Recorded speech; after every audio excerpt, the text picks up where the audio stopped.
নমস্কার বন্ধুরা, classic story world চ্যানেলে আপনাদেরকে স্বাগত জানাই। এই চ্যানেলে আমরা বিভিন্ন ধ্রুপদী সাহিত্য পাঠ করব। আজকে থাকছে শরৎচন্দ্র চট্টোপাধ্যায়ের লেখা পরিণীতা উপন্যাসটি। এ পাড়ায় একজন অতিবৃদ্ধ ভিক্ষুক মাঝে মাঝে ভিক্ষা করিতে আসিত। তাহার উপর ললিতার বড় দয়া ছিল। আসিলেই তাহাকে একটি করিয়া টাকা দিত। টাকাটি হাতে পাইয়া সে যে সমস্ত অপূর্ব এবং অসম্ভব আশীর্বাদ চারণ করিতে থাকিত, সেইগুলি শুনিতে সে অতিশয় ভালোবাসিত। সে বলিত, ললিতা পূর্বজন্মে তাহার আপনার মা ছিল এবং ইহা সে ললিতাকে দেখিবা মাত্রই কেমন করিয়া চিনিতে পারিতেছিল। সেই বুড়া ছেলেটি তাহার আজ সকালেই দাঁড়িয়ে আসিয়া উচ্চকণ্ঠে ডাক দিল, আমার মা জননী কোথায় গো? সন্তানের আহ্বানে আজ ললিতা কিছু বিব্রত হইয়া পড়িল। এখন শেখর ঘরে আছে, সে টাকা আনিতে যায় কি রূপে? এদিক সেদিক চাহিয়া মামির কাছে গেল। মামি এই মাত্র ঝির সহিত বকাবকি করিয়া বিরক্ত মুখে রাঁধিতে বসিয়াছিলেন। তাহাকে কিছু না বলিতে পারিয়া সে ফিরিয়া আসিয়া মুখ বাড়াইয়া দেখিল ভিক্ষুক দোরগোড়ায় লাঠিটি ঠেস দিয়া রাখিয়া বেশ চাপিয়া বসিয়াছে। ইতিপূর্বে ললিতা কখনও তাহাকে নিরাশ করে নাই। আজ শুধু হাতে ফিরাইয়া দিতে তাহার মন সরিল না। ভিক্ষুক আবার ডাক দিল। আন্নাখালি ছুটিয়া আসার সংবাদ দিল, শেষদি তোমার সেই ছেলে এসেছে। ললিতা বলিল, কালী, একটা কাজ কর না ভাই, আমার হাত জোড়া, তুই একটিবার ছুটে গিয়ে শেখরদার কাছ থেকে একটি টাকা নিয়ে আয়। কালী ছুটিয়া চলিয়া গেল। খানিক পরে তেমনই ছুটিয়া আসিয়া ললিতার হাতে একটা টাকা দিয়া বলিল, এই নাও। ললিতা জিজ্ঞাসা করিল, শেখরদা কি বললে রে? কিছু না, আমাকে বললে চাপকানের পকেট থেকে টাকা নিতে, আর নিয়ে এলুম। আর কিছু বললে না? না, আর কিচ্ছু না বলিয়া আন্নাকালী ঘাড় নাড়িয়া খেলা করিতে চলিয়া গেল। ললিতা ভিক্ষুক বিদায় করিল, কিন্তু অন্য দিনের মতো দাঁড়াইয়া থাকিয়া তাহার বাক্যচ্ছটা শুনিতে পারিল না। ভালোই লাগিল না। এই কয়দিন তাহাদের আড্ডা পূর্ণ তেজে চলিতেছিল। আজ দুপুরবেলা ললিতা গেল না, মাথা ধরিয়াছে বলিয়া শুইয়া রইল। আজ সত্য সত্যই তাহার ভারী মন খারাপ হইয়া গিয়াছিল। বিকালবেলা কালীকে কাছে ডাকিয়া বলিল, কালী, তুই পড়া বলে নিতে শেখরদার ঘরে আর যাস নে? কালী মাথা নাড়িয়া বলিল, হ্যাঁ যাই তো। আমার কথা শেখরদা জিজ্ঞেস করে না? না। হ্যাঁ হ্যাঁ, পরশু করছিল তুমি দুপুরবেলা তাস খেলো কি না। ললিতা উদ্বিগ্ন হইয়া প্রশ্ন করিল, তুই কি বললি? কালী বলিল, তুমি দুপুরবেলা চারু দিদিদের বাড়ি তাস খেলতে যাও, তাই বললুম। শেখরদা বললে, কে কে খেলে? আমি বললুম, তুমি আর সইমা, চারু দিদি আর তার মামা। আচ্ছা, তুমি ভালো খেলো না চারু দিদির মামা ভালো খেলে শেষদি? সইমা বলে তুমি ভালো খেলো না। ললিতা সে কথার জবাব না দিয়া হঠাৎ অত্যন্ত বিরক্ত হইয়া বলিল, তুই অত কথা বলতে গেলি কেন? সব কথায় তোর কথা কওয়া চাই, আর কোনো দিন তোকে আমি কিচ্ছু দেব না বলিয়া রাগ করিয়া চলিয়া গেল। কালী অবাক হইয়া গেল। তাহার এই আকস্মিক ভাব পরিবর্তনের হেতু সে কিছুই বুঝিল না। মনোরমা তাস খেলা দুদিন বন্ধ হইয়াছে। ললিতা আসে না। তাহাকে দেখিয়া অবধি গিরীন্দ্র যে আকৃষ্ট হইয়াছিল তা প্রথম হইতেই মনোরমা সন্দেহ করিয়াছিলেন। তাহার সেই সন্দেহ আজ সুদৃঢ় হইল। এই 2 দিন গিরিন কি একরকম উৎসুক ও অন্যমনস্ক হইয়াছিল। অপরাহ্নে বেড়াইতে যাইত না, যখন তখন বাড়ির ভিতরে আসিয়া এঘর ওঘর করিত। আজ দুপুরবেলা আসিয়া বলিল, দিদি, আজও খেলা হবে না? মনোরমা বলিলেন, কি করে হবে গিরিন, লোক কই? না হয় আয়, আমরা 3 জনেই খেলি। গিরিন নিরুৎসাহভাবে বলিল, 3 জনে কি খেলা হয় দিদি? ও বাড়ির ললিতাকে একবার ডাকতে পাঠাও না। সে আসবে না। গিরিন বিমর্ষ হইয়া জিজ্ঞাসা করিল, কেন আসবে না? ওদের বাড়িতে মানা করে দিয়েছে বোধ হয় না? মনোরমা ঘাড় নাড়িয়া বলিলেন, না, ওর মামা মামি সেরকম মানুষ নয়, সে নিজেই আসে না। গিরিন হঠাৎ খুশি হইয়া বলিল, তাহলে তুমি নিজে আজ একবার গেলেই আসবেন।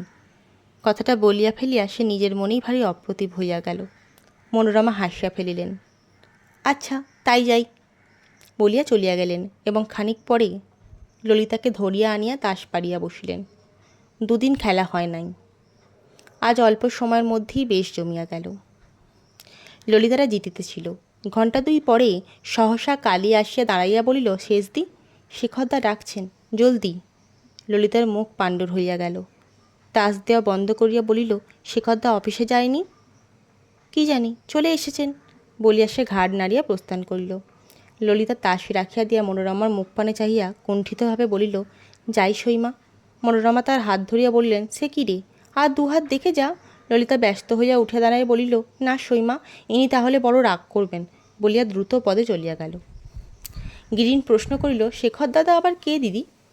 মনোরমা বলিলেন, ওই যে সম্মুখের ফটকওয়ালা বড় বাড়িটা। গিরিন ঘাড় নাড়িয়া বলিল, ও ওই বাড়ি, নবীনবাবু ওদের আত্মীয় বুঝি? মনোরমা মেয়ের মুখের পানে চাইয়া একটুখানি হাসিয়া বলিলেন,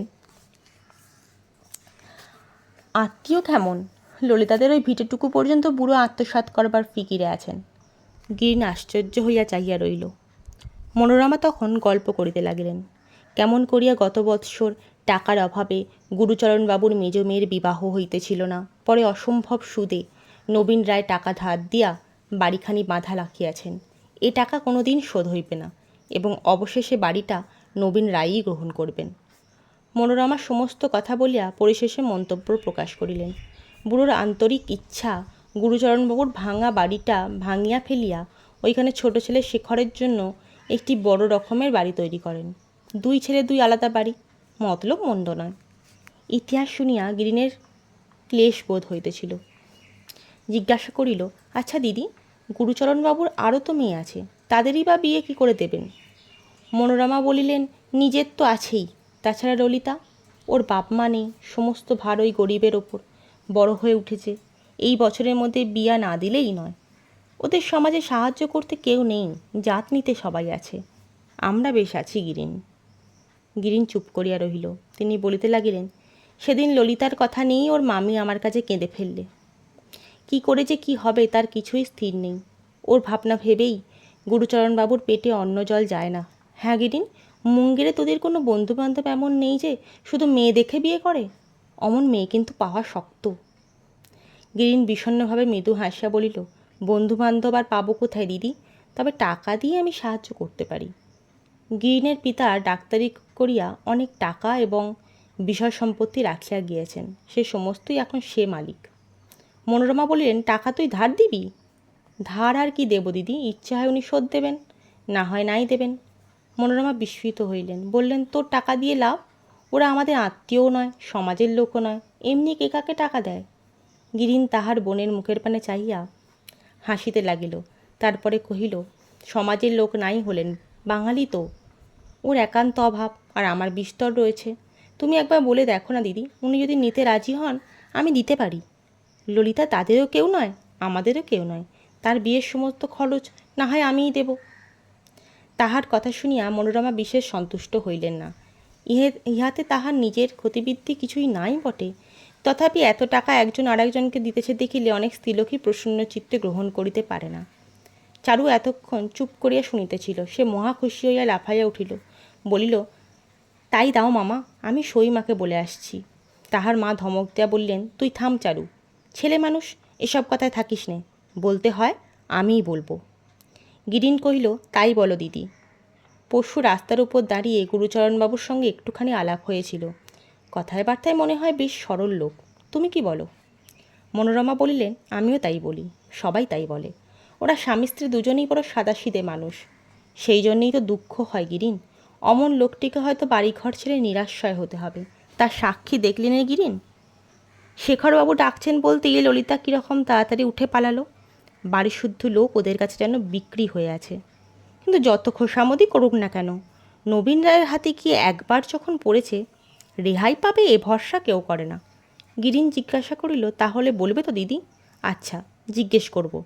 দিয়ে যদি তুই উপকার করতে পারিস, ভালোই তো। বলিয়াই একটুখানি হাসিয়া বলিলেন, আচ্ছা, তোরই বা এত চার কেন গিরিন? চার আর কি দিদি, দুঃখ কষ্টে পরস্পরের সাহায্য করতেই হয়, বলিয়া সে ঈষৎ সলজ্জ মুখে প্রস্থান করিল। দ্বারের বাহিরে গিয়াই আবার ফিরিয়া আসিয়া বলিল, তাহা দিদি বললেন, আবার বসলি যে? গিরিন হাসি মুখে বলিল, অত যে কাঁদুনি গাইলে দিদি, হয়তো সব সত্যি নয়। মনোরমা বিস্মিত হইয়া বললেন, কেন? গিরিন বলিতে লাগল, ওদের ললিতা যেরকম টাকা খরচ করে সে তো দুঃখের মতো মোটেই নয় দিদি। সেদিন আমরা থিয়েটার দেখতে গেলুম, ও নিজে গেল না, তবু 10 টাকার বোনকে দিয়ে পাঠিয়ে দিলে। চারুকে জিজ্ঞেস করো না কীরকম খরচ করে, মাসে 20-25 টাকার কম ওর নিজের খরচই চলে না যে। মনোরমা বিশ্বাস করলেন না।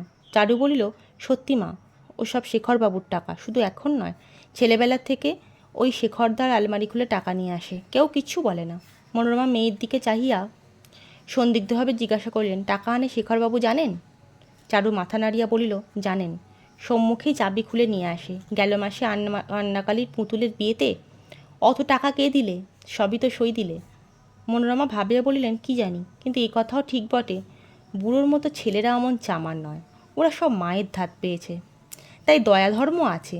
তাছাড়া ললিতা মেয়েটি নাকি খুব ভালো, ছেলেবেলার থেকে ধারে কাছে থাকে, দাদা বলে ডাকে, তাই ওকে মায়া মমতাও সবাই করে। হ্যাঁ চারু, তুই তো যাওয়া আসা করিস, ওদের শেখরের এই মাঘ মাসে নাকি বিয়ে হবে, শুনেছি বুড়ো অনেক টাকা পাবে। চারু বলিল, হ্যাঁ মা, এই মাঘ মাসেই হবে, সব ঠিক হয়ে গেছে। গুরুচরণ লোকটি সেই ধাতের মানুষ, যাহার সহিত যে কোনো বয়সের লোক অসংকোচে আলাপ করিতে পারে।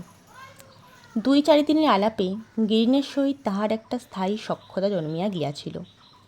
গুরুচরণের চিত্তের বা মনের কিছুমাত্র দৃঢ়তা ছিল না বলিয়া তর্ক করিতেও তিনি যেমন ভালোবাসিতেন, তর্কে পরাজিত হইলেও তেমনি কিছুমাত্র অসন্তোষ প্রকাশ করিতেন না।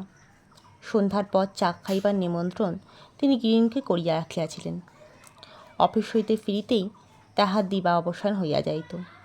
হাত মুখ ধুইয়া বলিতেন, ললিতে, চা তৈরি হলো মা? কালী, যা না, তোর গিরিন মামাকে এইবার ডেকে আন। তারপর উভয়ে চা খাওয়া এবং তর্ক চলিতে থাকিত। ললিতা কোনো কোনো দিন মামার আড়ালে বসিয়া চুপ করিয়া শুনিত। সেদিন গিরিনের যুক্তি তর্ক শতমুখে উচ্চারিত হইয়া থাকিত। তর্কটা প্রায়ই আধুনিক সমাজের বিরুদ্ধেই হইত। সমাজের হৃদয়হীনতা, অসঙ্গত উপদ্রব এবং অত্যাচার, এ সমস্তই সত্য কথা। একে তো সমর্থন করিবার বাস্তবিক কিছু নাই। তাহাতে গুরুচরণের উৎপীড়িত অশান্ত হৃদয়ের সহিত গিরিনের কথাগুলো বড়ই খাপ খাইত। তিনি শেষকালে ঘাড় নাড়িয়া বলিতেন, ঠিক কথা গিরিন, কার ইচ্ছে আর না করে নিজের মেয়েদের যথাসময়ে ভালো জায়গায় বিয়ে দিতে? কিন্তু দিই কী করে?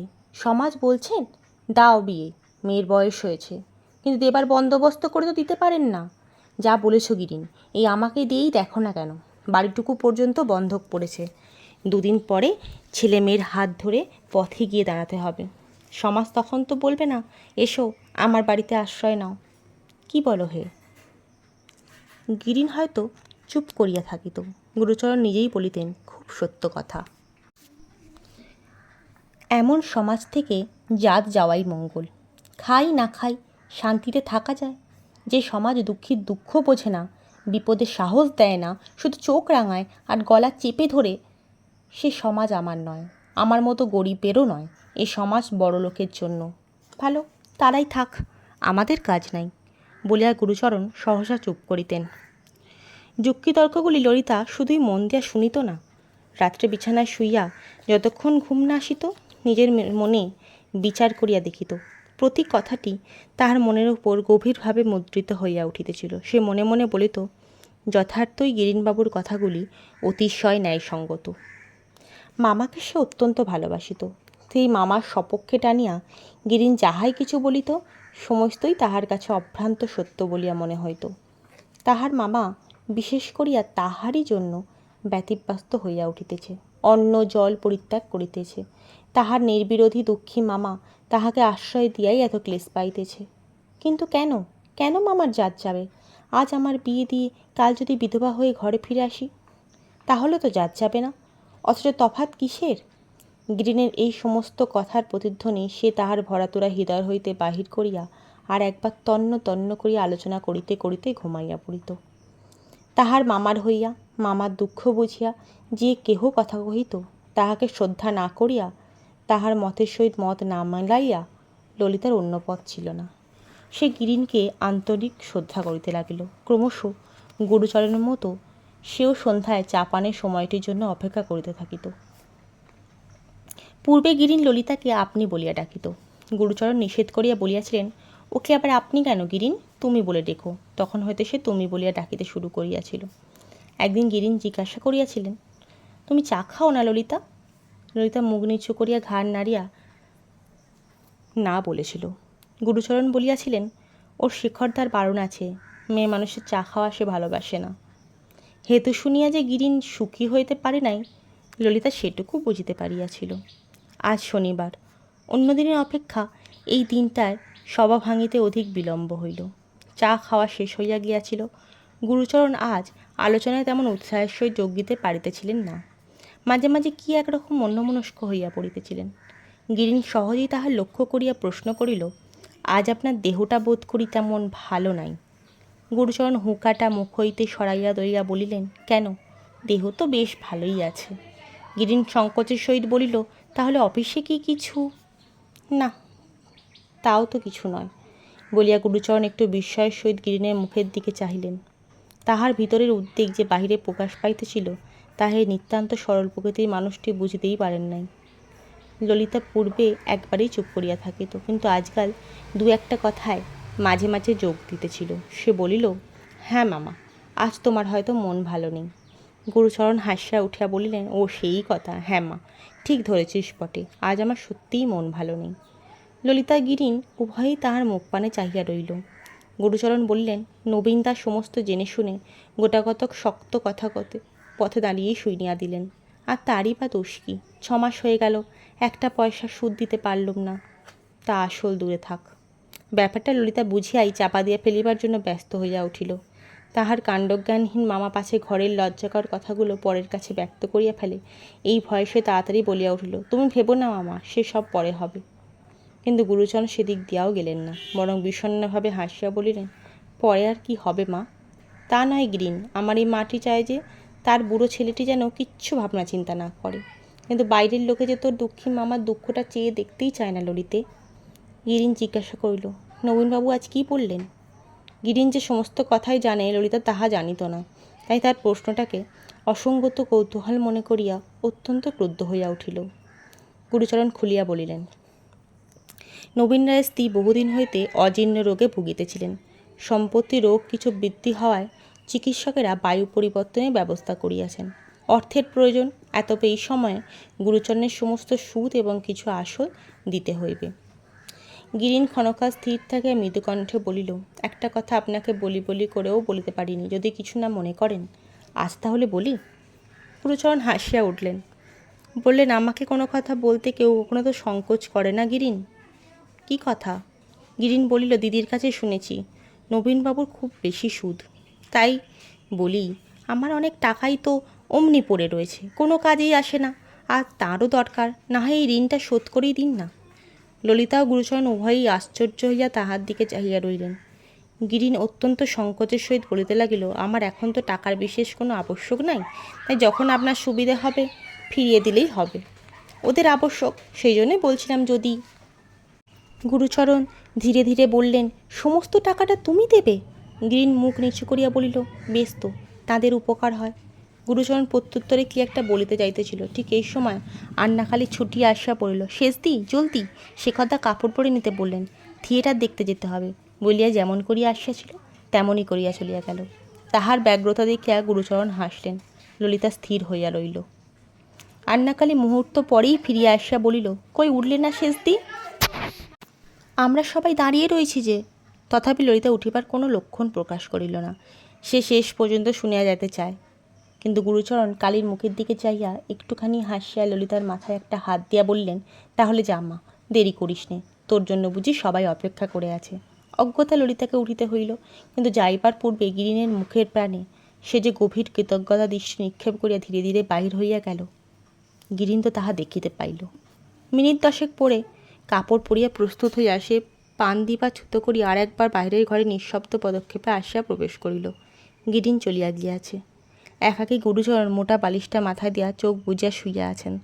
তাহার মুদিত চক্ষু দুই পাশ বাইয়া জল ঝরিতেছে।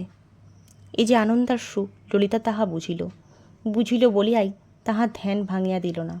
যেমন নিঃশব্দে প্রবেশ করিয়াছিল, তেমনই নিঃশব্দে বাহির হইয়া গেল। অনতিকাল পরে সে যখন শেখরের ঘরে আসিয়া উপস্থিত হইল তখন তার নিজের চোখ দুটিও অশ্রুভারে ছলছল করিতেছিল। কালি ছিল না। সে সকলের আগে গাড়িতে গিয়া বসিয়াছিল। একাকী শেখর তাহার ঘরের মাঝখানে চুপ করে দাঁড়াইয়া বোধ করি ললিতার অপেক্ষাতেই ছিল। মুখ তুলিয়া তাহার জলভারাক্রান্ত চোখ দুটি লক্ষ্য করিল। সে 8-10 দিন ললিতাকে দেখিতে না পাইয়া মনে মনে অতিশয় বিরক্ত হইয়াছিল। এখন সে তাহা ভুলিয়া উদ্বিগ্ন হইয়া বলিয়া উঠিল, ও কি, কাঁদছ নাকি? ললিতা ঘাড় হেঁট করিয়া প্রবল বেগে মাথা নাড়িল। এই কয়েকদিনের একান্ত অদর্শনে শেখরের মনের মধ্যে একটা পরিবর্তন ঘটিতেছিল। তাই সে কাছে সরিয়া আসিয়া 2 হাত দিয়া সহসা ললিতার মুখ তুলিয়া ধরিয়া বলিল, সত্যিই কাঁদছ যে, হলো কি? ললিতা এবার নিজেকে আর সামলাইতে রাখিতে পারিল না। সেইখানে বসিয়া পড়িয়া আঁচলে মুখ ঢাকিয়া কাঁদিয়া ফেলিল। শেষ হলো আজকের উপন্যাস পাঠ। খুব শীঘ্রই পরবর্তী পর্ব নিয়ে আমি আবার চলে আসব। ধন্যবাদ।